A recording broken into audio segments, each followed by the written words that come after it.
Commençons par répondre à la première question. Observe ce document, puis explique le phénomène de la photosynthèse.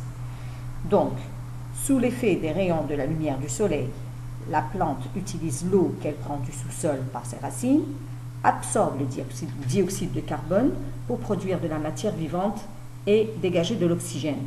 Donc, ce qui est le plus important à retenir, c'est que en plein jour, la plante absorbe le dioxyde de carbone et rejette de l'oxygène.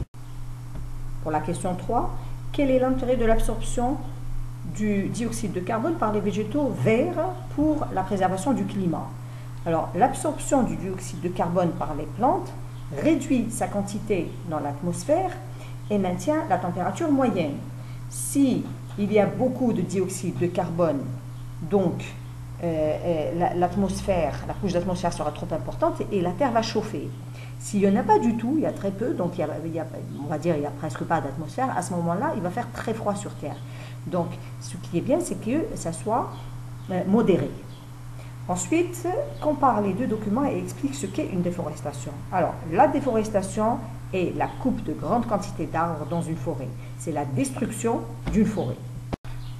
Dans l'exercice 5, on te demande, grâce à tes connaissances sur la respiration des êtres humains, absorbe de l'oxygène, rejette de dioxyde de carbone, et sur la photosynthèse, le contraire, en plein jour, absorbe le dioxyde de carbone et rejette de l'oxygène, explique pourquoi il est primordial de sauvegarder la forêt amazonienne. Alors, la forêt amazonienne est la plus grande forêt du monde.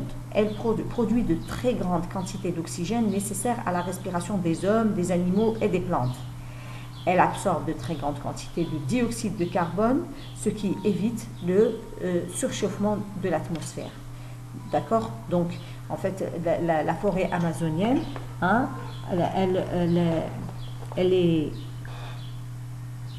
nécessaire pour tous les êtres vivants, que ce soit les hommes, les animaux ou les plantes, hein, et en plus, même pour